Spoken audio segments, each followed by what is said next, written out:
ডালপালা মেলতে শুরু করেছে গুঞ্জন। সিঙ্গেল ইশরাক হোসেন হয়তো খুব দ্রুতই জোড়া বাঁধতে যাচ্ছেন। দুদিন আগেই এক টক শোতে এমনই ইঙ্গিত দেওয়ার পর হঠাৎ লন্ডন সফরে গিয়েছেন বিএনপির জনপ্রিয় এই তরুণ নেতা, যেখানে আগে থেকেই রয়েছেন বেগম জিয়া, তারেক রহমান, ডাক্তার জোবাইদা ও জাইমা রহমান। আওয়ামী আমলে বারবার বাধা বিপত্তি সত্ত্বেও হার না মানা ইশরাক হোসেন গত ২৭শে মার্চ ঢাকা দক্ষিণ সিটি কর্পোরেশনের মেয়র হিসেবে ঘোষিত হয়েছেন।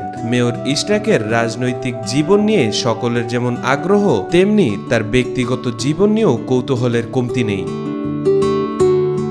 সম্প্রতি এক টক শোতে অংশ নিলে অনুষ্ঠানের উপস্থাপক যখন ইশরাকের ব্যক্তিগত জীবন নিয়ে প্রশ্ন করেন, তখন ইশরাক হোসেন মুচকি হেসে জানান তিনি এখনো সিঙ্গেল, তবে খুব শীঘ্রই একটি সুসংবাদ দিতে পারেন। তার এই মন্তব্যে টক শোর দর্শক ও ভক্তদের মধ্যে কৌতূহল ছড়িয়ে পড়েছে। তার এই ইঙ্গিতপূর্ণ মন্তব্যে অনেকে ধারণা করছেন হয়তো বিয়ের পিঁড়িতে বসার প্রস্তুতি নিচ্ছেন তিনি, যদিও এই বিষয়ে তিনি আর কোনো বিস্তারিত তথ্য দেননি। তার ভক্ত ও সমর্থকরা অধীর আগ্রহে সেই ঘোষণার অপেক্ষায় রয়েছেন।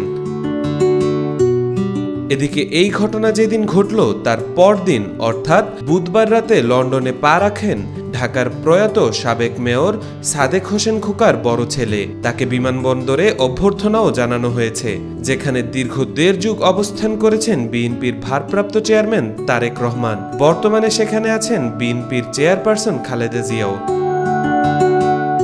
এবছরের শুরু থেকে রাজনীতিতে সক্রিয় হয়েছে তারেক কন্যা জাইমা রহমান। দীর্ঘ ৮ বছর পর পরিবারের সঙ্গে ঈদ আনন্দ ভাগাভাগি করেছেন বেগম জিয়া। মা, ছেলে, পুত্রবধূ ও নাতনি এক ফ্রেমে একটি ছবিও পোস্ট করেন, যা রাজনীতিতে ব্যাপক সাড়া ফেলেছে। তাওফিকুল ইসলাম, আজকাল।